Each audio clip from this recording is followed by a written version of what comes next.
Welcome back, everyone, to the School of Greatness. Very excited about our guest. We have the inspiring Patrick Bet-David, who is the founder of Valuetainment and now best-selling author of Choose Your Enemies Wisely, Business Planning for the Audacious Few. Good to have you back on, sir. Great to be on. Great to see you. I'm very excited. My audience is pumped. And we did a poll, and we said, what do you want to hear the most from Patrick? And they asked, and I'm sure you've answered this before, but they said, if you had to start all over again, because you are an audacious guy, let's say for some reason everything goes bust one day. You saw Elon talking about this the other day. I hope everyone's, what if it all goes bankrupt? I'm going to go for bigger moves. And if you had to start all over again with nothing in your pocket, what would be your first 3 moves? So if I'm 25, I would be less concerned about the industry because back then I may have been cocky, but I wasn't yet certain if my philosophies were right or wrong because there's not validation in the marketplace yet. You wrote a book about this where you're kind of covering the facade to kind of impose you got, but you don't know. And if you're 25 today, though, with all the chaos that's happening and insecurities and uncertainties, and you've never made money before, really, what would you be thinking about then? I'm fine. I'm making a list of 10 people and 10 circles I want to be in. And I would make a draft pick of these 10 circles. I would say, okay, what's my number 1 circle I want to be a part of? Then I would go all the way down to number 10. I would research. I would look at guys that I like, guys' life that I admire, the way they carry themselves, the way they handle themselves. So this circle, I would say, well, those guys are really close to each other. I like the way they are. Boom, that's 1 circle. Boom. I really like this circle. That's pretty cool how these guys are always, they've known each other for all these years. They're so tight. It looks like they're enjoying it. Boom, boom, boom. Then I would make individuals because I have more odds. So if I got 10 circles I can get in, I want to work for number 1 first. So I reach out to number 1. Then I go to second draft pick, third draft pick, boom, boom, boom, boom, boom. Because I'm more interested in working for a guy to, like, for example, the girl I promoted to be the president of our insurance company today, Maral, she's been with me for 13 years. She used to be my banker at WAMO. And when I would go to her, she handled me very well. If I was upset, if I was annoyed, if I wasn't happy with something, she knew how to bring me from a 9 to a 5. And I like that skill set. So I'm like, if this is how you are with me, I want you in my company. So I brought her in. And over the last 12 years, obviously the last year she got promoted to become the president of the insurance company. But the 12 years, she spent the most time in the rooms negotiating chaotic moments, conflict, about to go out of business, finances, all these things that we got to do. She saw so much of that now when those things come up, she's not even thinking about it. It's like, yeah, here's what we're going to do. Here's what we're going to do. Here's what we're going to do. Here's what we're going to do. We're going to do this because she's seen how to manage that. So the edge is working under somebody that's a killer and you're able to get behind closed doors. Not just the front, because the front is an act, but I want to get in the room with 5 people we're negotiating. For example, like, let's just say we're about to negotiate a big deal. Typically, if we're doing a big negotiation deal, we'll debrief before to prepare. And we'll say, okay, guys, what do you think he's going to say? What do you think she's going to say? What do you think is going to be their concerns? Let's write it down. Da-da-da-da-da. What do you think is going to be their objection? What do you think they're going to want? What do you think they're not going to want? Where do they have leverage? Where do we have leverage? How are you going to answer this? How are you going to answer this? Boom. Anything I'm missing? What's my blind spot? Is anyone, what do you think about what he just said? Do you agree with him? Do you agree with her? So if you're in these types of meetings for 1,000 times and then we go into the real meeting, then when you're in the real meeting and the guy says, hey, Louis, do you mind if we ask you to step out? And you're like, yeah, no problem, because we've role played it. What if they ask you to step out? Totally fine. You don't even like, you want me to step out? We would role play. Don't be offended. Just very nice. Absolutely. Get up and walk out because it shows we're not insecure. We're not worried. Oh, wow. They were comfortable about it. Hey, Patrick, you mind if you step out? Totally fine. I'm going to go in and use the restroom. Shows confidence. They're okay with not being in the room. And then after the meeting, okay, so how do we do? You did this, you did that, you did this. This was good. I like the way you said this. How do you think you could have said this better? Maybe you could have said this. Do you think, well, I like what you said. Fantastic. Okay, great. What's the next step? We're not going to follow up. We'll wait for 48 hours. And then I'm going to send the email first. They ask for this. Make sure you send that. Send them a box of this. Remember when he talked about his daughter has a birthday coming up? Let's make sure we send that birthday present. Go on the wife's Instagram account and see what she likes and send them that gift. Boom, boom, boom. Okay, great. We move on. Okay. So that situation you're in, you know how much inventory that is. You're not going to get that in a college degree or an MBA. You go get 200-300 case studies. So that's the guy then. Okay, the 25, 22 finding someone you respect that you want to go work with and learn from. Get into the right circle and go work under a killer. By far, accelerate your amount of learning by a decade. It's not even close. Right. But if I'm 45 today and I lose everything, I'm not worried about it at all. I'm not worried about it at all because the way the market works is in the following way. It's mathematically impossible for the market to not pay you what you are worth, period. It's mathematically impossible. You can lose it all. The market will say he's going through a bad season, she's going through a bad season. Within a year, 2 years, 3 years, the market's still going to come back and give you that money. Now, if you've made a fatal mistake, if you've made a royal mistake, what does that mean? If you lost your money over the last 20 years because the way people saw who you were for 20 years was a profile of a guy who did this, great.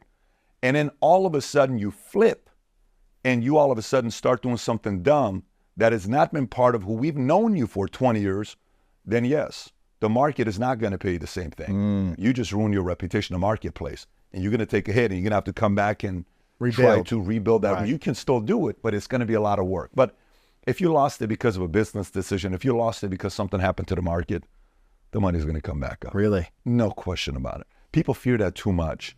No question about it. If you're still willing to tee it up, or if you're still willing to go out there and, improve yourself. Earlier today, I wrote something on my notes. This temptation of falling for a few trap. Like the moment you start thinking you've made it, plateaus around the corner. The moment you fall for the trap of, flattery. Now, flattery is a very dark thing, and it's used in a very eloquent way by your opponents, and you don't even know it. Can you give me an example? So, for example, hey, Louis, I got to tell you, man, all these other guys, I know you and Jay are good friends, but dude, Jay's not at your level. You're 10 times better than Jay. You know you're better than Jay, and I think Jay kind of picked some of the stuff that you're doing. Now, you and Jay are friends. Yeah. What an move. Right. That's flattery. Yeah, okay, interesting. So I'm pinning you against somebody. A friend, a peer. A friend. Yeah. So now you're going to walk away and say, oh, but he's right. And the next time you see Jay and you're talking to him, you kind of like are drugged up and you don't even know it because somebody. So you have to be, and by the way, this happens in marriages, this happens in relationships. Really? People will say things like, well, look, let's face it, Louis, she's lucky she's got a guy like you. Any woman will be lucky to marry a guy like you. Right. And then guess what people are telling her? Hey, he's lucky to have a girl like you. Him, he's super lucky to have a girl. You can have any guy you want. This is a form of flattery.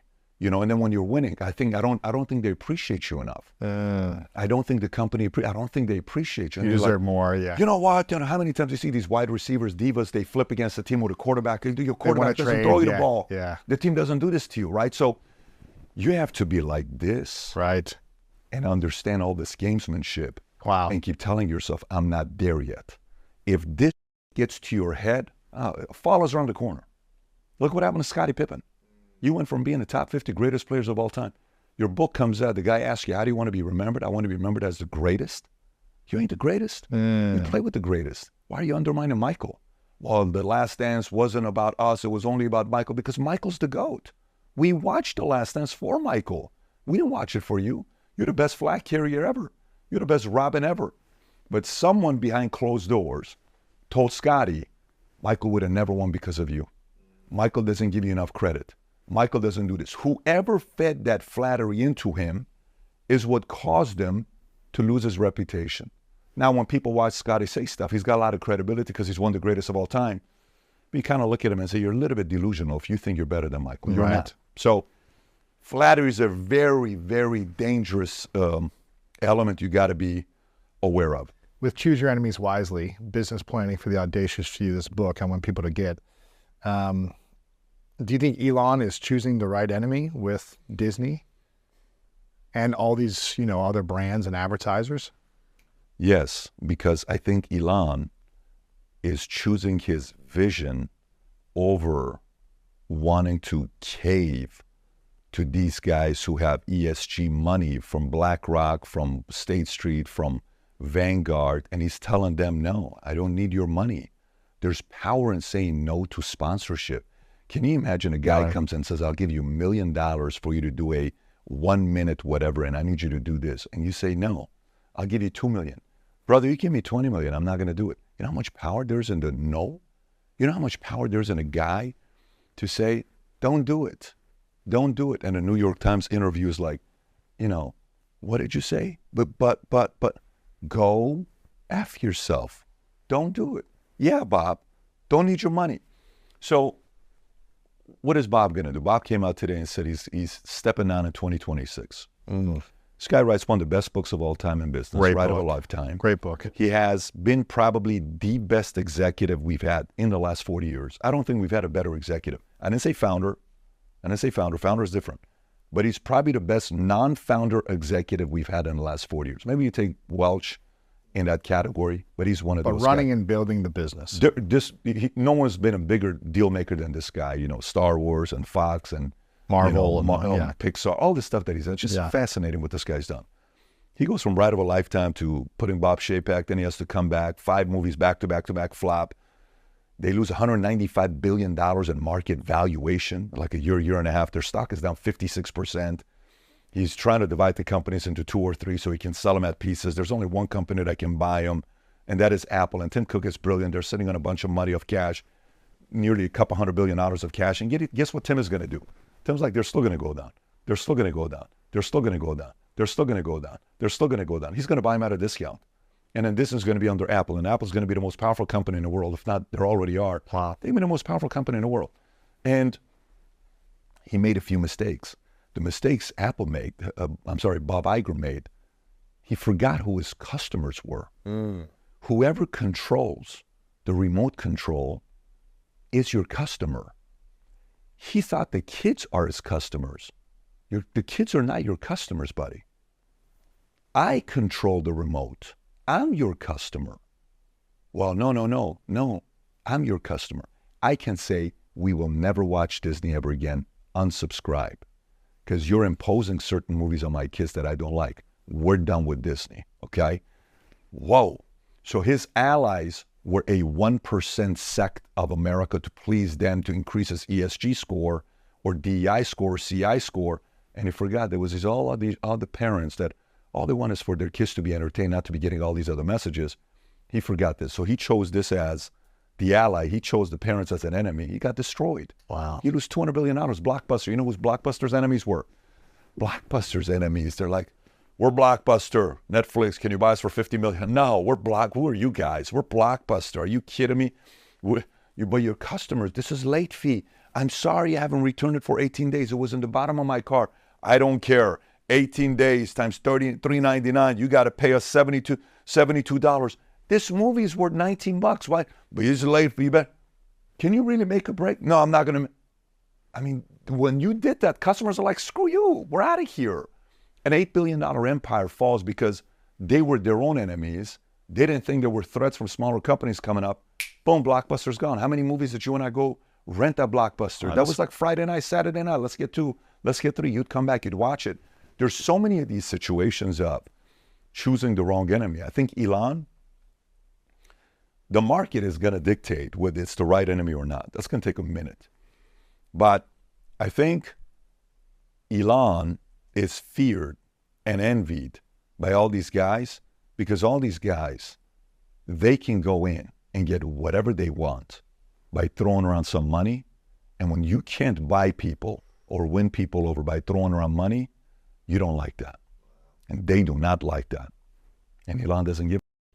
The leverage goes to him. Wow. Now he's got to prove his argument right, though. Now it might have some pain for a few That's months. right. Yeah. Or years, by the way. Or years. Yeah. And then how are you going to shift and adjust? And that's on him. He chose this life. He chose this vision. Guess what? Go.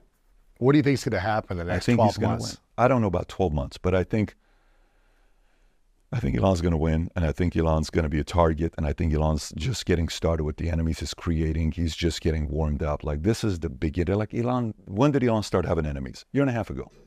Think about when Elon started having enemies. A year and a half ago. And Elon doesn't care if he'll never be invited to those parties ever again, because he's been to those parties and more.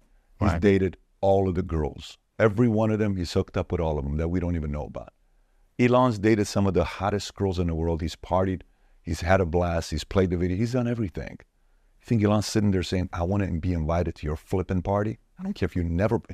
There's so much power and liberation in not caring to be invited to those groups anymore. Because you know how you're doing, like let me bring it to our level. You know how you got a certain guest that you want to interview, okay? And you have your list of guests you want to interview. Okay. So what do you do with these guests you want to have? You have to protect them. You can't say bad things about them. So you have to almost match the values they got. Because if you don't, they may not come on your show and all this other stuff. And then, you know, maybe this happens, maybe that happens, maybe this happens. But what are you doing? It's not a real show then. They own you. I don't want to be owned. I want to be fair. I want to tell you how I live. This is what I stand for. Bro, if you don't like it, totally understand. Sometimes I don't like myself. I don't blame you.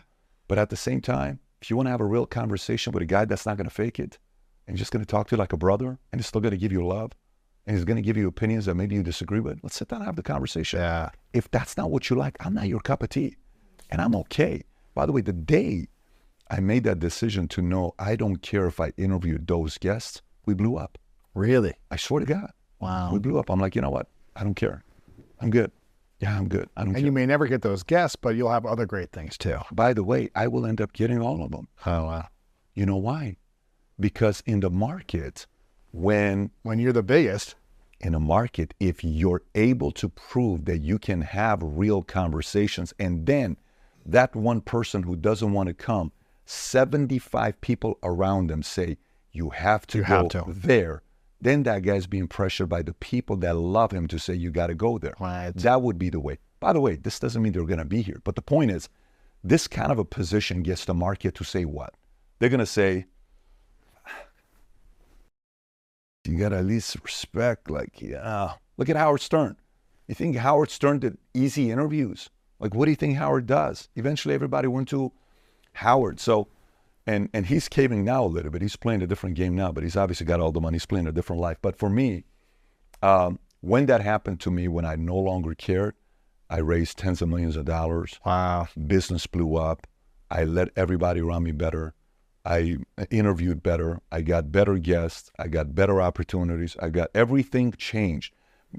But you can't be a jerk. You can't be arrogant. As long as you're not having that, you'll be forgiven eventually for the values you believe in. You just can't have this. Right. I don't know if that makes sense. You got to be kind. You got to be nice. You Yes. got to be considerate, respectful. You do.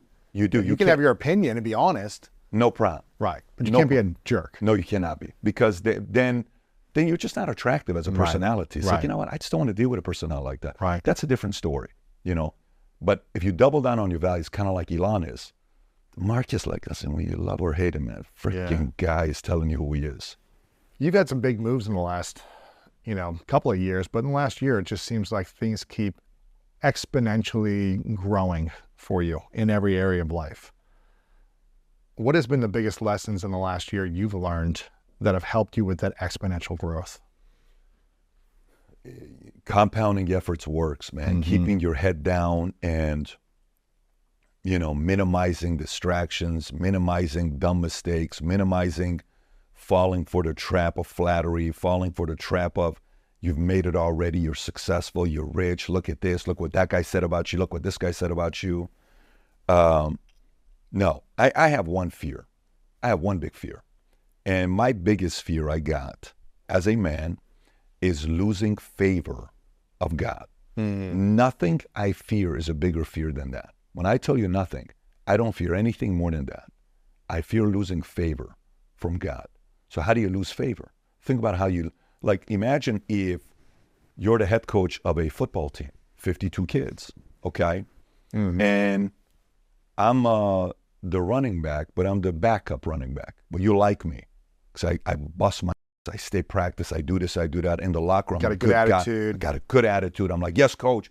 Hey, Johnny, come on, man. You got it. What are we doing, bro? Let's get it. I'm like nonstop the entire time. I'm training. I'm there with you. I'm watching the tape. I'm on time, everything. So I'm your guy, okay? So I have your favor. Not the most talented guy. I'm not at all. But I have your favor. Okay? So I'm setting a good example for you to say, look at Patrick, look at Patrick, look at Patrick.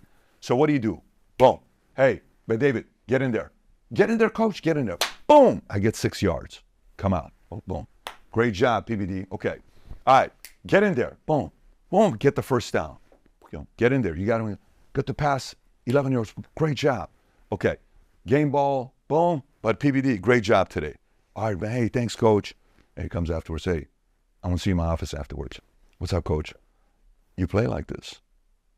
You're going to have big things happen to you. You keep doing this. No problem. 3 games, 4 games, 5 games. Then the 6th game, I'm like, how come you're not putting me in, coach? What a freak. You should have put me in. If you would have put me, I would have gone the first down. Why don't you put me in? You should have put me in. And then, oh, really? Yeah. Okay. Then you come in, you sit all the way in the back, and you're not even taking notes. Grumpy. You're on your phone. You show 7 minutes late. You're talking back to the trainer. You're talking. He hears one of the leader, offensive line, hears you talking about the coach. And the offensive line, that's a veteran, been there for 12 years, goes and tells, hey, coach, I think you're losing with David, man. He's saying such and such to the other running back, and I don't think he's good for a locker room anymore. Guess what happens? I'm being traded or dropped, and I'm done because I lost favor. This concept of losing favor applies to the people you work with. It applies with your clients. It applies with your audience. It applies with your customers. It applies with God. It applies with all of it. But remember, number one to me in life is to be a leader, right? To be a leader amongst leaders. So that's number one. And number one fear is losing favor of God, not losing favor from mainstream media, not losing favor from YouTube, not losing favor from, XYZ people. It's losing favor from God. When I put those two at the top, so, it's very, so when all of a sudden it's like, hey, look what you got. Oh, do you see what I'm doing, man? You see how much of a big deal? No. How do you manage your Very ego hard. or your Very hard. Okay, I'm part owner of the New York Yankees. Yeah. This has been my dream my whole Yeah. life. How do I talk about it in a positive and empowering way to showcase how far I've come and acknowledge my hard work, but also not just brag about it every day that look at me, I'm a New York Yankees owner. All these things. Here's a big multi-$100 million exit. Here's this thing. We're number one. How do you promote it and market it for business opportunity and momentum, Yep. but not allow ego to consume you Yep. to think you've got your shit doesn't stink? So here's where the contradiction comes in. So brace for impact because it's going to get very confusing very soon. So for me, we've gotten away from the life of the rich and famous. As kids, we used to be like, oh my God, one day I want to be picked up in a limo. Yeah. What happened to limos, by the way? They're gone. Can you Dead. see, when's the last time you saw a limo? Dead, Right? yeah. Dead, right? Imagine all these Armenians were in the limo business. They're like, what are they doing with the limo? They're driving their kids to school in a limo and no one cares today, right?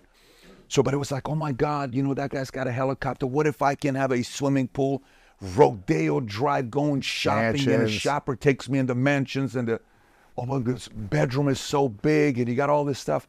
So we went from the life of the rich and famous to now the life of the poor and the victims. Now we're turning that into heroes. Mm-hmm. So it's like, oh, if I complain, I get 88,000 likes. But if I talk about how I took responsibility and I went out there and did this, 2,200 likes.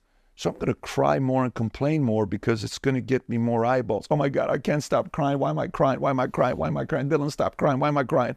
Oh my God, stop. It's disgusting. It's like victim credibility. It is disgusting for me. I mean, my skin hurts watching this kind of stuff that we got. So there's an element of this whole thing that we have to also sell why you ought to win, why you ought to go out there and set the example for others to say, I want to also go out there and win and have the life that you have. You have to also show that you can how to manage it together, how you're not arrogant about it, yet at the same time, I like a nice car. I like driving a nice $1 million car. I like having my $10 million car collection. I like having my boat parked outside.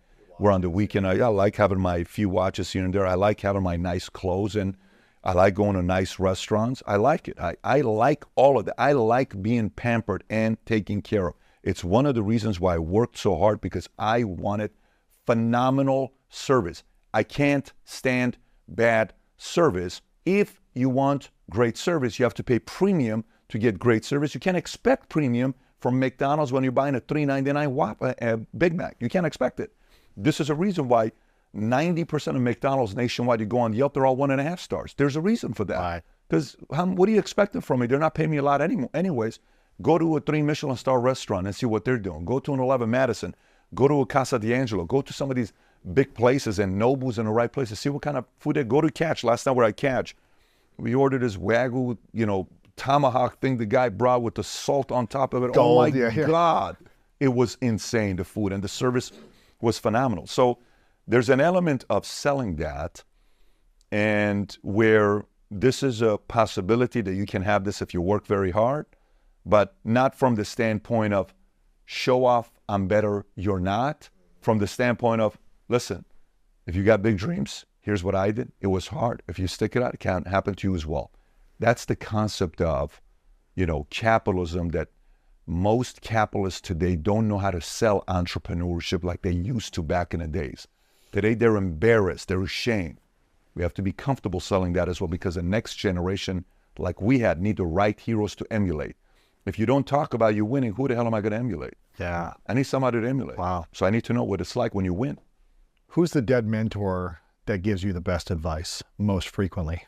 Who's the dead mentor that gives me the best advice? Who tells you you're just a man? Oh, that's Marcus Aurelius. Oh. He's whispering that into your ear as you're walking down the street? I mean, the greatest emperor Rome ever had, from 62 to 69 AD, and he had a slave telling him in his ear, you're nobody, you're nobody, you're just a man, you're nobody, you're nobody, when he's going on. He was a legend. I mean, meditation is the mandatory reading for any man. Any man, drop everything you're doing, pause the video, go order meditations. Before you order Choose Your Enemies Wisely, and go read the book. That is a must read for any man, human, to read. You got to read Meditations. The way it was a journal. It was not even supposed to be a book. It just kind of a couple of the writings that took off, but probably him. Because again, for me, my number one goal in life is being a leader amongst leaders. And that guy was a leader amongst leaders. He was able to bring peace in a country with chaos and put it all together. And he was a synergist that didn't buy his own hype. Not easy to do. This is why my favorite movie is probably Gladiator. It's an amazing movie, man. Make you weep every time, huh? Oh, my God. It's just it's just such a great I'm movie. watching that this weekend after I watched Chosen. Is that what was the AI one you're talking about? Oh, Creator. Creator. Oh, dude, you're going to love it. I'm going to watch that this weekend. You're going to love it. It's going to make you think. Yeah. It's going to make you think. So he's the one that speaks to you and tells you you're just a man. What does God say to you? I talk to him the most. That's why I didn't say dead mentor, because to me, I don't consider him dead. He's alive. So, but he's number one. Nothing is more than that, where I'm like, hey, am I doing the right thing? What's going on with this? Why are you doing this right now? Like, what's the purpose of this right now? What do you want me to learn from this? Like, tell me what I'm supposed to take away from this, because I'm confused. Can you please clarify for me what this is all about? And some of the things you're not going to find out for decades, which kind of sucks. But I wish I would get a text back and saying, here's the 7 reasons I'm doing it. He doesn't do that. He makes it hard for you. But no, what do you say to him, and what does he say to you most frequently? What do you want me to do at this phase of my life? I want to do this with the vision. I think I'm on the right track. I think the world needs this. I think you've given me this weird life of experiences and put this fire in my belly. I can't get rid of it. I fought not talking about politics on YouTube for flipping 5 years. I kept saying, Mario, don't let me talk politics. Don't let me create. We would do 20-minute clip. We would delete the video and never go live, because it would say, Pat, you talk politics. And I would be pissed at Mario. We're arguing. It's 12 o'clock at night, midnight. I'm like, but it wasn't politics, Pat. That's politics. Look at what you just said here. 5 years we're cutting all the political clips. And I'm like, why'd you put this in my heart? Why are you putting this in my heart? Everybody's saying, watch, PBD's about to lose everything. This guy's going to go from entrepreneurship and he's going to lose everything because you never talk politics, and he's going to collapse. And, there's no way in the world is, you go doing PBD podcast, talk all this politics, you take the clips, you put it on Vitamin, your audience is going to get so pissed off. It's done. It's the kiss of death. Okay. We grew. It did the complete opposite thing that we thought it was going to do, but it was a risk. But the reason why I did it is because he gave me comfort. I'm like, hey, man, if it's in my heart, I'm going. If he put that here, why'd you put it here? Take it out. Why is it an obsession? I don't want to think about this. Life's a lot more peaceful if I'm not dissecting every policy and thing that person is doing and destroying this great state and destroying that thing. Why are you doing this to me? Let me just be a business guy and go do what I'm doing with the business. Nope. The fire gets bigger and bigger and bigger, and mom's family, communist, dad's family, imperialist, and then boom, and you're living in a refugee camp, and you're coming from this chaotic environment of 10 years in Iran. And then eventually I'm like, you know what? What? I trust. Let's go. You made me like this. This is your doing. It's not my doing. Right. So guess what? I'm going to do whatever best I can with me, but this is your creation. It's not my, I didn't create PBD. You created PBD. Yeah. So if you created me with the help of Diana and Gabriel, this is either your right doing or your mistake. Yeah. So if it's your mistake, hey man, I didn't do it. You did it. Right. But I'll do the best I can with this guy, and I'm going to try to make you proud, because that's the ultimate thing. You want to make him proud. What if you had that fire again 5-10 years away where it was, you felt like you were supposed to be doing something else, but you thought, oh, this is going to ruin everything. Literally my business will end, right? Everything I've built will be over if I choose to do what I feel God is telling me to do. After years of resisting and pushing in and deleting and cutting the next thing, whatever that is. How would you feel if you lost it all, but you had the favor of one? I don't care. I'm good. I don't care. I don't care. Oh man, what a question you're asking me.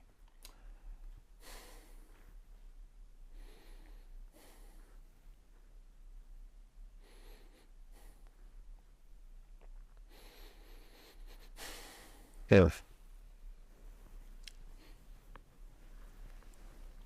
Yeah.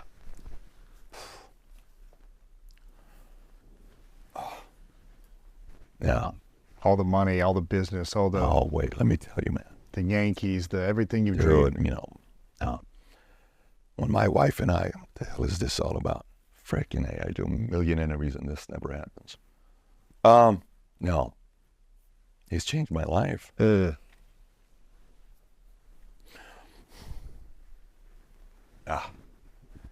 guys grab a tissue if you got a tissue box out there.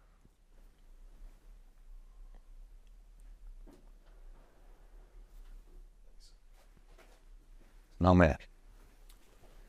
It's just so annoying. But It's real, man. I mean, it's not annoying. It's how you feel, and I think it's a beautiful thing for people to know that what you care about so deeply. Yes, you are a killer in business, and yes, you are a media. You know, you're building a media empire, and yes, you're talented. But for people to know how much you care about God and your relationship to God, and how much you love. You know the gifts he's given me. My wife and I, we have 3 kids at the time, and she comes home and she says she wants a 4th. I said, really? Yeah, okay. You want a 4th? I thought you said you're done. When she was pregnant with Senna, we're having dinner at Fleming's in Preston Hollow, Highland Park. And we're out on her birthday, February 14th, Valentine's Day. And she says, babe, I want one gift from you. I said, what's that? I don't want you to pressure me to have any more kids. I said, babe, I don't want to talk about it right now. She says, no, we got to talk about it. She says, I just want that gift from you. I don't want any more. This is too much for me. You said this. She's saying it to me. Yeah. And I said, huh, interesting. So I have a hard time receiving that because we talked about 5 kids before we got married. 101 questions to ask before we get engaged. So she had already made an agreement, Already made the agreement. So this is now a problem. So watch what happens because you're not in charge. God is in charge. So then we have Senna, first daughter, first kid I ever cried.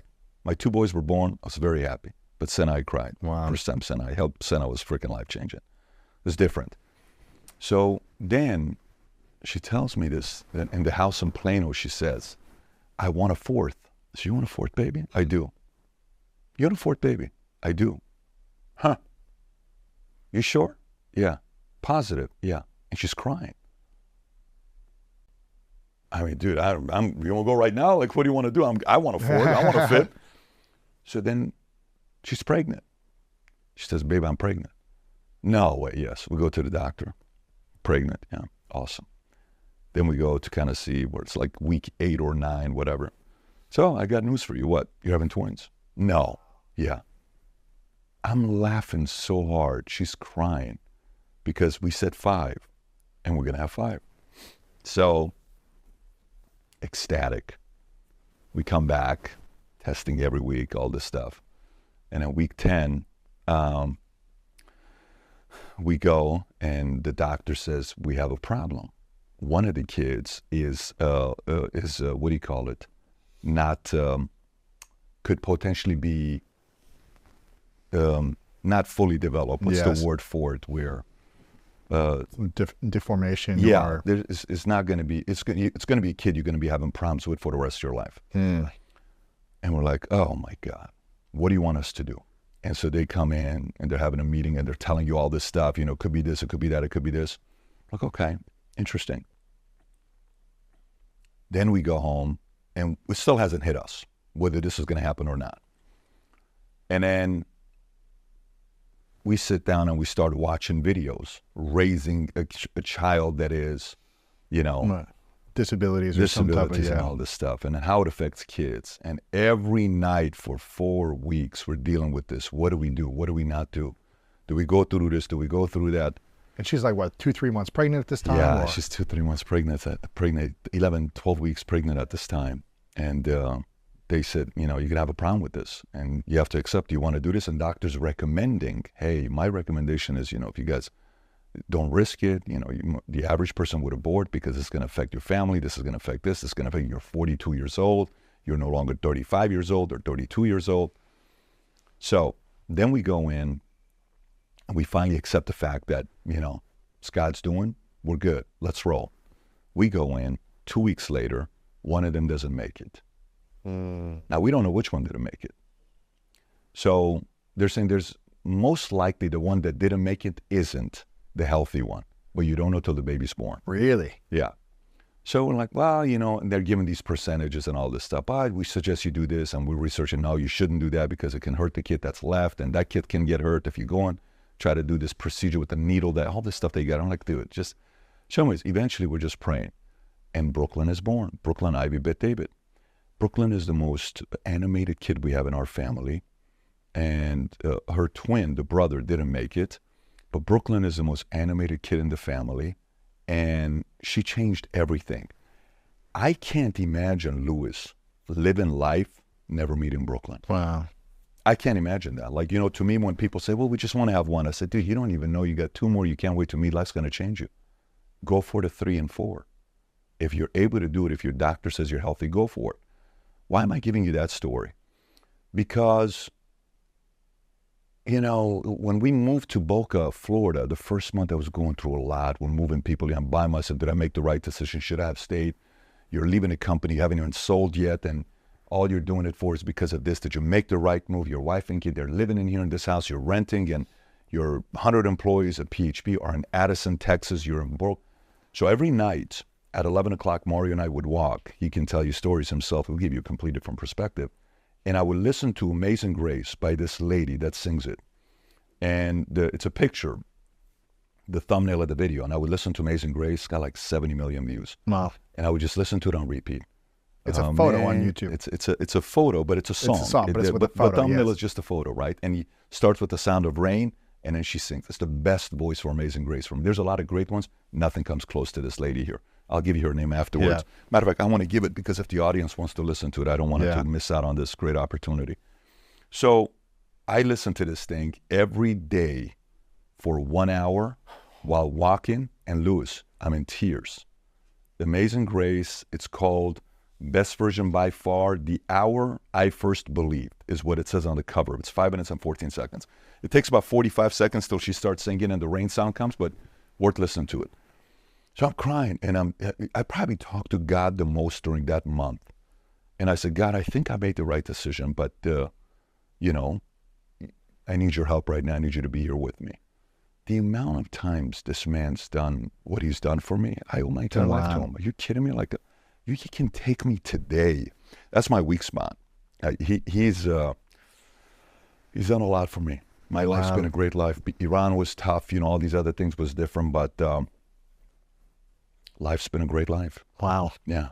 I wanted to ask you I'm loving this part of the conversation, by the way, but I feel like people are going to want to learn about money and the mindset of money in a big way, because I feel like you've been pretty fearless in how you've approached money. And I've heard your story, many different times about, the bodybuilding days, being broke and getting on a sales job and all these different things. But what is it you think that blocks people from making money the most? Is it mental? Is it an emotional thing that blocks them? What holds people back from earning more or making more?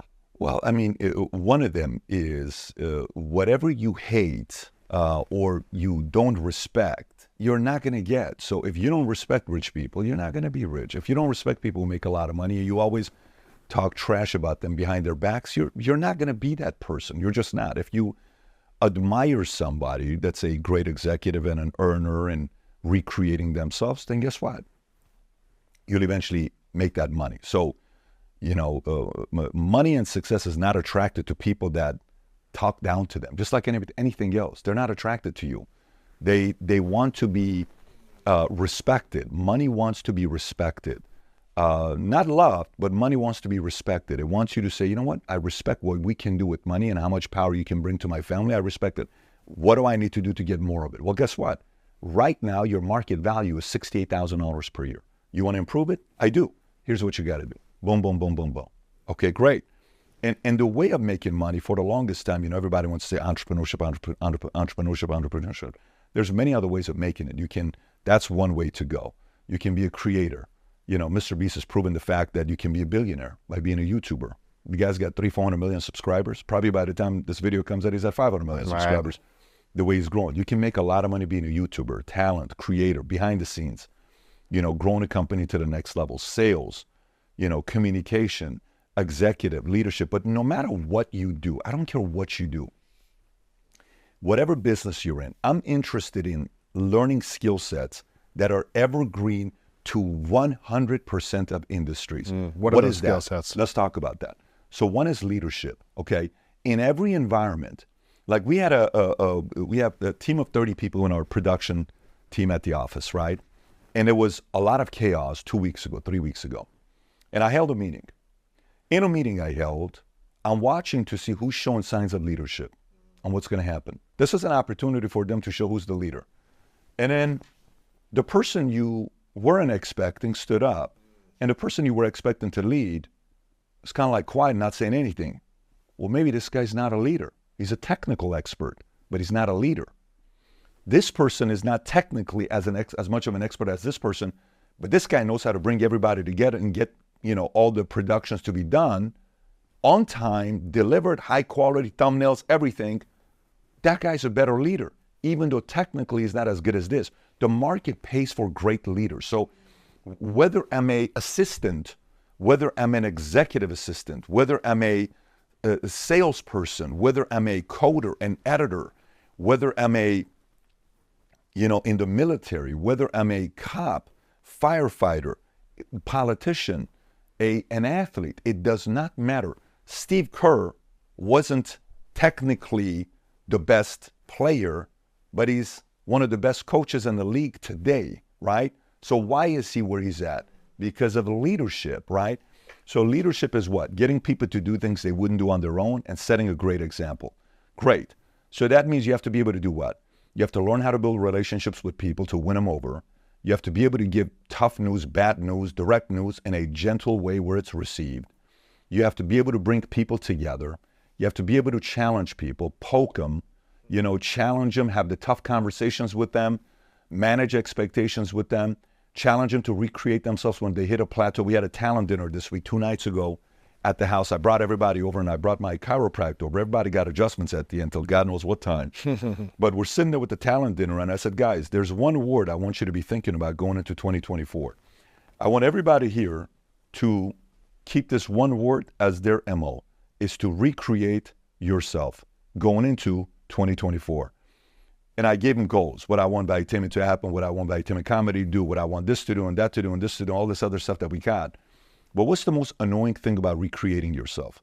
The most annoying thing about recreating yourself is you have to accept the fact that the current you is not good enough for the next level. Nobody likes that, because whenever you get good at the level you're at, you kind of have this warm, fuzzy feeling. You're getting the accolades, you're getting the respect, you're getting the fame. You're like, look at me, I'm so special. But to go to the next level, it's like, oh my God, nobody here cares about my success. I am so small here. But that's what, you're not good enough for the next level. So what do I need to do to recreate myself to get to that next level? Do I need to read more? Do I need to study more? Do I need to watch myself more? Do I need to sit down with other people that know me well and ask them to give me, very sincere direction? Do I need to hire somebody to, give me feedback? What do I need to be doing? What is that for you? What do you need to reinvent next year for yourself? For me? Yeah. Oh, it's just hiring tens. What do I need to do to hire tens? I read this book by Steven Schwartzman. I think it's called Whatever It Takes, or it's a blue book, billionaire, $20-30 billion guy. This is the Blackstone guy. Phenomenal. They used to be partners with Larry Fink, and they had a falling out, and that's how BlackRock and Blackstone got started. One of them wanted to give equity to all their employees. The other one kind of didn't want to do it. They wanted different structures. Both of them are very successful. But Schwartzman talks about what happened to their company when they started hiring tens. And there's a difference between, you think a person is a 10 and then a person is a 10. That person could be an 8.5, but in your world, you've never hired an 8.5. I feel like a 10. So to you, that's a 10, but that's an 8.5 in a Blackstone. Yeah. That's an 8.5 in maybe, an Apple or something like that. But in your company, they're 10 today. So I know the power of getting people that are smarter and sharper to bring them in here. So right now we're hiring a lot of people. That means we have to pay bigger salaries. That means we have to be creative on our comp. That means we have to have a better offering. We have to bring better brains. And right now, I just see a big opportunity with David Consulting. We have the first 3 phases are squared away. The last 2 phases are going to come here the next 24 to 36 months. Very excited about that. And so to me, we're getting the most random people right now applying at Valuetainment. People that are super qualified, from executives at Disney that are, I won't give the position because then you'll Google who it is and it's that person, executives at Apple who are very happy with what happened, but they want to be part of a company that's going to go from 0 to, the next level, and they want to bring that value to it, and they see it, and they kind of like some of the philosophies that we stand for. But now it's about, do we want to spend the money to get these guys? How do we need to create the environment to have the upside for them to come here? Do we have the climate? Our benefits plan right now is solid. Very good benefits package that we're offering, 401k health insurance. But everything's about creating the right climate to attract and retain them with us long term to take the companies to the next level. So that's probably my biggest obsession. Right climate, meaning the right climate and culture, kind of that type of environment, the whole environment. Yes, culture, benefits package. One of the reasons why I moved away from Dallas and I went to Fort Lauderdale instead of even going to Tampa, because at first I was looking at Tampa, then I was going to go to Manalapan and Palm Beach, and I was going to go to Miami. And then I said, we're going to make Fort Lauderdale the Burbank of East Coast is what we're going to do. Wow. We're going to make Fort Lauderdale the Burbank of East Coast. So that's cool. I chose that because it's easy to recruit people to Florida. It's not that easy to recruit creatives to Dallas. Well, you can recruit creatives to LA. Why are people still in LA? Give me a better weather than a place like this, and a climate and water, all this stuff. But Florida, if Texas and California had a baby, it's Florida. Florida gives you the best of both worlds. So that part was intentional to be able to recruit talent to move there.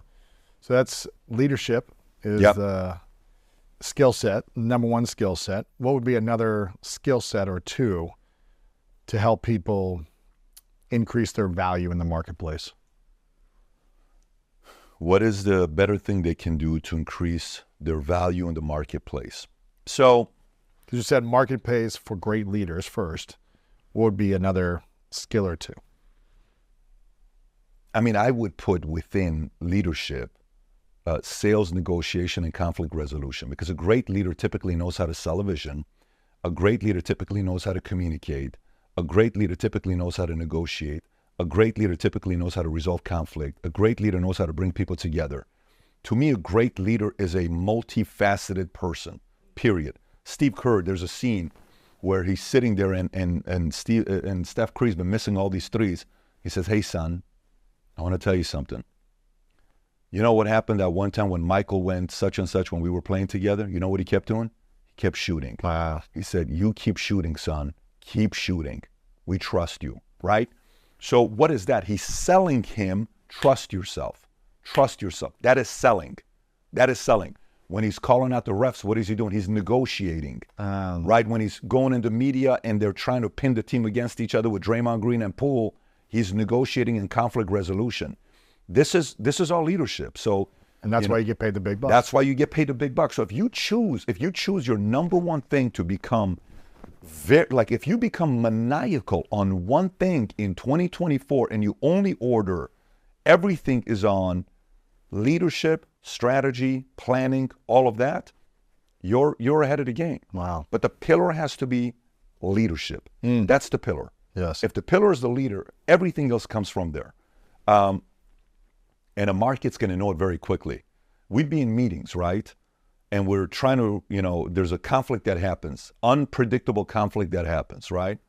And then all of a sudden you're like, instead of you solving it, you kind of back down a little bit because this is how you filter people out. And say, Mary, what do you think about what John just said? I disagree with him. Why is that? Well, because I don't think that John sees ba ba ba ba ba. Okay. Jack, do you agree with Mary? I mean, I understand what Mary is saying, but I kind of like Mario's point, but I think we're missing the point here. What's that, Jack? Do you mind if I get on the stage here and just kind of write something on the board? Absolutely. Can I grab the marker? Here's a marker. See, we're all focused on this, but we're not thinking about the real problem and what we're solving for. Pat, 6 months ago, you said this was our goal for 2021. Yeah? If we're trying to do this, we have to look beyond this and go to da-da-da-da-da. What do you think about what he said? I think he's got a good point. What do you think about what Jack just said?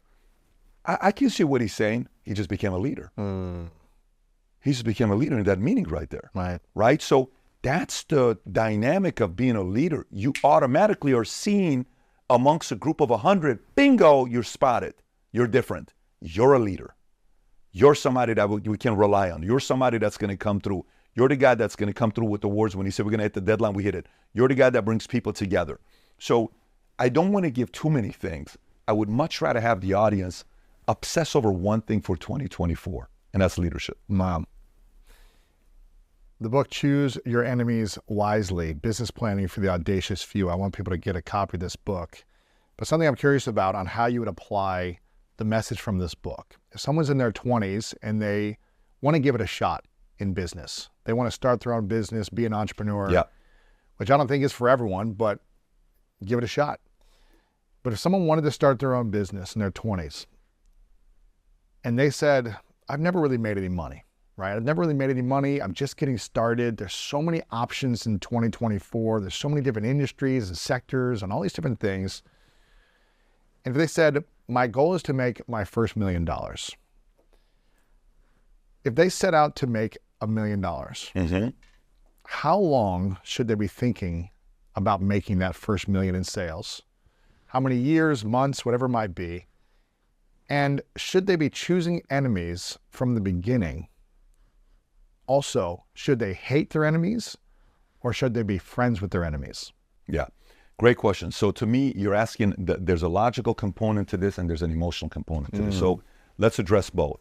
Today I visited my old office in Granada Hills, and I pointed out my office that I used to have in a corner right off the 405 freeway, and I said that was the first time I ever did a real business plan. Because most of your life, we're generally wingers. We wing a lot of stuff, right? If you think about it, here, we try this thing, dabble. We're winging. And by the way, you may be a prolific guy in one area, but we're still winging 19 other areas in our life. You don't need to be prolific in every aspect of your life, by the way, right? Right. So how old are you during this time? I'm 25 years old at Granada Hills. I leased this office space. It's 3,660 square feet.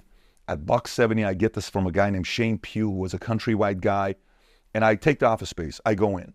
One day, my partner's like, well, I got this health issues. I'm going to go to Costa Rica. I got to do surgery. I said, you going to Costa Rica to do surgery? And how long are you going to be there? 9 months. What? So I got to pay the rent now? No help. What? Anyways, so I said, okay, Pat, you're either about to lose everything or you got to figure this thing out. So I sit down and I do a real business plan.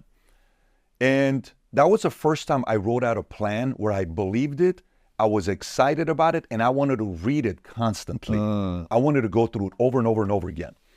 Then I realized a couple things. I had a guy I was working with that on paper, he would have been the best insurance agent out there.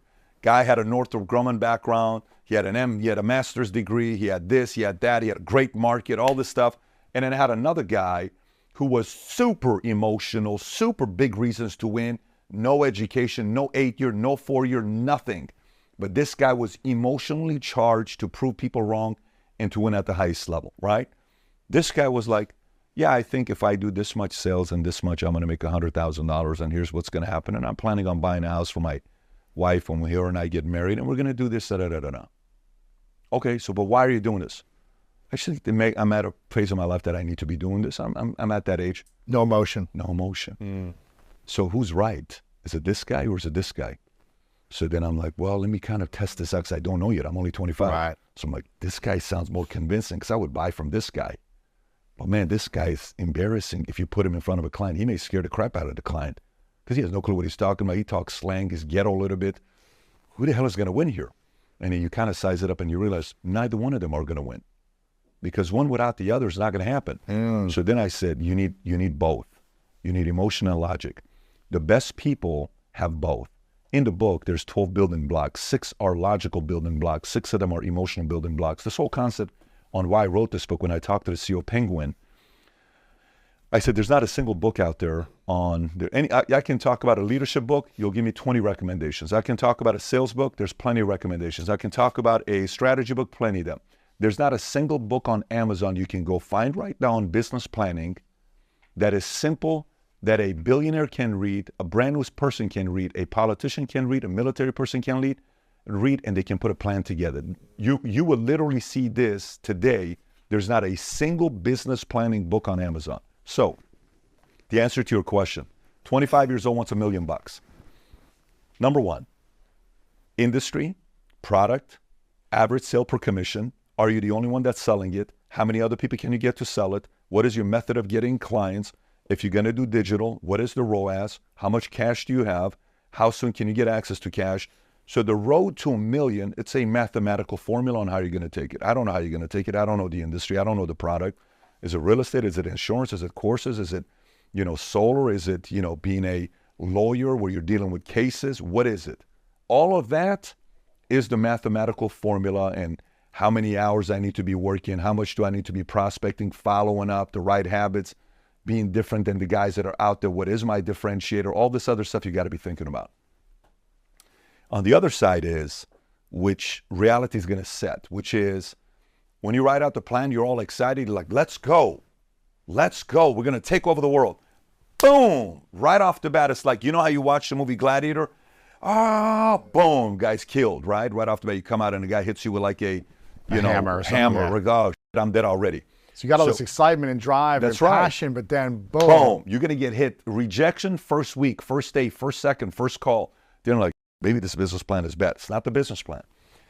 The reason why enemies are the most important element of the 12 building blocks, because something has to get you to tolerate the pain that you're going to go through. It's guaranteed. If you don't have a real reason, and it's typically the right enemy, you're not going to tolerate that pain. So one day on a flight back from Chicago, I take my notepad, yellow notepad, and I'm writing down not the typical affirmations we write, which is what? I'm the greatest. I'm a leader. You're a this and that. I don't just go. No, it's write down 20 things if you can come up with most painful, piercing things anyone's ever told you before. What a weird exercise. So I start writing it down. And I'm on this flight. I'm like, that one time that X said this. And she also said this. And at one time, Miss Rose, my ceramics teacher, said this. And at one time, that cousin said this, or this kid said this, or that teacher said this, or that one guy in the army said this, or that one relative said this. And then you're going, and then you read it, and you say, which one gets you emotional the most? Oh, then you rank them. This is my number one. This really doesn't do anything. I'm over it. Oh, this is the other one too. 4, 3. Yep, I got my 5. Boom. Imagine you start your day with that. Okay. And you read That's that. fire. Oh, you kidding me? Somebody rejects you. Yeah, okay, no problem. Totally fine. Because if I feel sorry for myself, these guys are going to be right. So unless if you don't want to go through the pain of getting to the number that you want that's $1 million, don't do it. These guys will forever be able to say, I'm right, and you're wrong, you quit. You're a quitter. For the rest of your life, you have to live the fact that you quit and you prove them right. How do you feel about that? Then you have to kind of answer that question. So for me, you know, that person, you have to have the mathematical, logical formula on how many calls, how many contacts, how many appointments, how many employees, how many salespeople, how much money you need to have to be able to do the ads and software and technology and tools and all this other stuff. But you need to know why you're going to go through the pain. And if you don't spend time with this part, you're going to quit on this one in no time. Wow. So you need to know that. And what's the difference between an enemy and a competitor? Competitor is logical. Like, for example, you know, we're competitors, but you don't drive me. I don't drive you. Right. Like, you're not an enemy to me. I'm not an enemy to you, but we're competitors. So, hey, what do your data look like? What's looking like? Let me see what you're doing on Social Blade. What's going on with this? What's working for these guys? Do you notice how they're doing this? Look at their greatness Instagram account. Or look at how there's competitors say it's friendship. Right. It's not but you have to study the competition. Yeah, I look at it more like collaborators, but yeah. Totally fine. But the word we use as competitors is, you look at the entire marketplace, but they don't produce anything. There's not an emotional There's trigger. nothing. You and I, every time we spend time together, and you know, some people would say we're in the same space because we're doing interviews. I've never once looked at you as a person that's going to drive me, and I'm sure you've never looked at me as a person that's going to drive you, right? I celebrate your success. Yeah. So likewise, it's a likewise, you know, relationship that we have. But now you go through this exercise, and then all of a sudden you're like, no, man, that's an enemy. I remember one time I'm 25 years old, 24 years old, we're in Glendale at this Christmas party, and my dad and I are there. And while we're at this Christmas party, one of my dad's relatives makes a condescending remark to my dad. Nothing bad, but it's condescending. And I saw my dad's shoulders and his back kind of got down a little bit, and he laughed. You know the laugh, like you laugh at yourself, but it's like, you know which laugh I'm talking about, right? We did it as kids when we were 13, 14 years old, being punked. And I look at the guy in the face. It didn't feel good for him. Oh, no way. I look at my dad and I'm like, and I look at that man and the level of rage I felt here, I can't describe you. So I look at my dad and I said, Dad, we're leaving. So what are you talking about? I said, we're leaving. Wow. So what do you mean? I said, we're leaving. We're not going to be here. We got to go home right now. He says, you're not going to leave. We're here. We just got here. It's Christmas. I said, Dad, I'm telling you right now, we're leaving. We're fighting. Eventually, it's so bad that we have to leave. So we tell everybody we're leaving. The walk to the car, we're fighting. We get in the car, we're screaming at each other. I said, Dad, that man can never talk to you like that ever again. I said, number 2, I brought my sister and my brother-in-law over to the house. I said, they're going to have to kill me, but the world's going to know your last name. Wow. The world is going to know your last name. Do you know that's when I started working 80 to 100 hours a week? Wow. I dropped clubbing. I dropped everything. I said, the world is going to know your last name. You've been such an incredible father to me. Without you, I wouldn't be the man that I am. Who the hell is he to talk to you like that? It's game over. Do you know that scene from 20 years ago till today still fires me up? Do you know that? Man. And by the way, I've told this story multiple times. I've heard it, yeah. Still fires me up till today. So that's your enemy. my enemy is, my dad was you know how certain people you can use the word sweet? Like he's a sweet man. My dad's a sweet man. And he was so good to everybody. He was very good to everybody. You don't talk to my dad that way. You just don't talk to him. Yes. Call me whatever you want to tell me, go for it. I don't have a problem with it. But that moment, and by the way, sometimes in life, you don't even know that's what drives you, but you got to use it. You can't miss that opportunity. Like, you know, you're at a place and you see a girl and she's looking at you, you're looking at her, and you know who she is because at a different event, they were trying to introduce you to each other. You know she's a good girl and you kind of want to date her, but then you don't go talk to her and you walk away. And 20 minutes later, another guy goes, talks to her. They're married. 15 years later, they got 2 kids. You see her at the mall and you're like, hey. And she says, hey, yeah. Yeah. Did you know that I was, you would say yes, yes. Could have been a completely different life. Crazy, right? Okay. So when an emotion comes and you feel it and it does something to you, don't walk away. And I know some people say, well, walk away. It's a very different philosophical thing that I'm saying, right? To me, it's use it and see if it's something that's temporary, that's going to bring the ugly side of you, or keep it and say, no, this is fuel for 20 years. The way I measure the right enemy is lifespan of the emotion and the fire and the level of the fire. So it's the lifespan. It could be as 30 seconds. I can hit it longer than you. I did it. It's gone. Yeah. But then it's a level 9.5 for 20 years. You're part of the lucky few. If you read Elon's book, I don't know if you read Elon's book. You read Elon's book? I haven't yet, no. Walter Isaacson? You will realize why this guy's as driven as he is. Really? Oh, no question about it. I'm excited. I read Bob Iger. I thought it was a great book. Amazing book. You'll be blown away by Musk. I'm going to check this one out too. After people check this one out, make sure you get the Musk book as well, and Meditations, which was your number one recommendation. We're just selling a lot of books. I sell a lot of book books salesmen today. Choose Your Enemies Wisely, Business Planning for the Audacious Few. If you guys want to learn these 12 tenets, these 12 strategies to help you really launch your business to the next level and have a clear game plan and know which enemies to choose wisely, then make sure to get a copy of this. Follow you everywhere. VT.com now, is that right? Congrats on that. Your podcast on YouTube is the main place, I think. I see clips everywhere, but follow you there.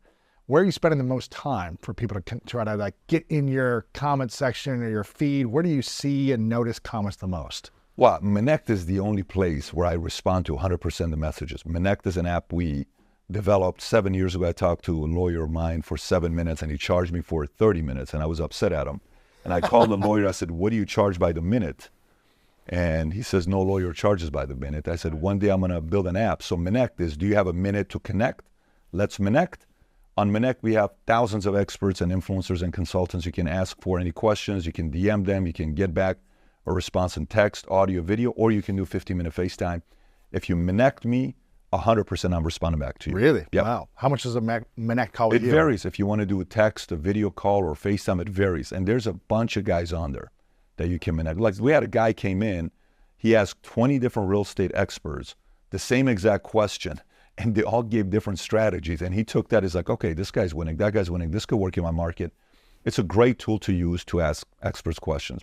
what's it? Menect, Menect. Menect. Menect. Menect.com. Menect.com. You can get the app on Android and Apple. Love that. A couple final questions for you, but is there anything on your heart that you want to share before I ask those couple final questions? Yeah, I mean, listen, on my heart, you got me to cry today, bro. What else you want me to do for you today? You kidding me? I do interviews, and you asked the one question like no one asked me. My relationship with God. I don't think I've ever seen you cry in an interview. No. God to me is a very emotional place to go. It's a life changer for me there. I don't cry about it. But that one area, man, you hit it. Oh, man. Yeah. I wasn't trying. I was just curious. Listen, it was a great conversation. It wasn't a strategy. It was just curiosity. I've asked you about your 3 truths before, so I want to not ask you that this time. Maybe the next time around, I'll see where you're at with that. But I do want to ask you about something that is on your heart, which is God. And say you get to live as long as you want and live all these dreams that you have. And you're 85 and then you're 105 and however long you extend your life. Mm-hmm. You got the family there. You got everyone, with you. You got the annoying in-laws, whatever it might be. They're all there, but you're having this dream life of yours.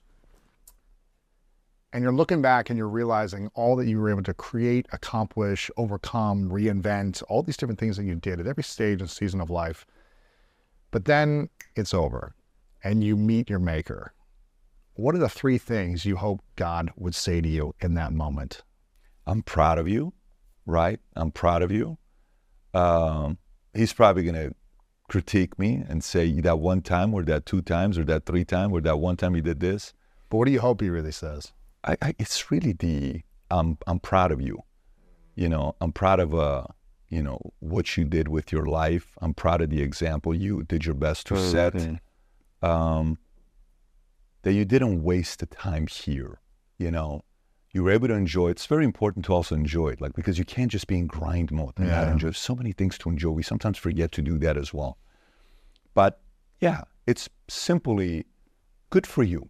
Like, I wasn't expecting you to do this, but you were not on my list of guys that were going to do X, Y, Z. But guess what? You showed up and I respect it. I'm proud of you. Oh, that's cool. It's almost like you're 199 draft pick and you win 7 Super Bowls, where it's kind of like, you know, and your name is Tom Brady. Yeah. I don't know if I thought you were going to be one of my guys, but respect. Yeah. That's the moment. That's what you want. I'm That's looking beautiful. forward to it, yeah.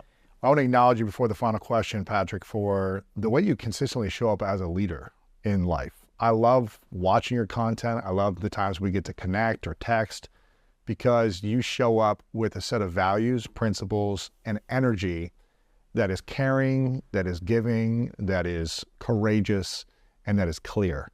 And I'm just grateful for the example that you set for myself and so many people to just watch, to learn from, and to gain value from. So I'm grateful for you. I'm grateful for you leading the way, and I appreciate your wisdom constantly.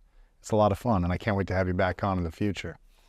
Appreciate you. Very kind words, man. Yeah, of course. Final question, what's your definition of greatness?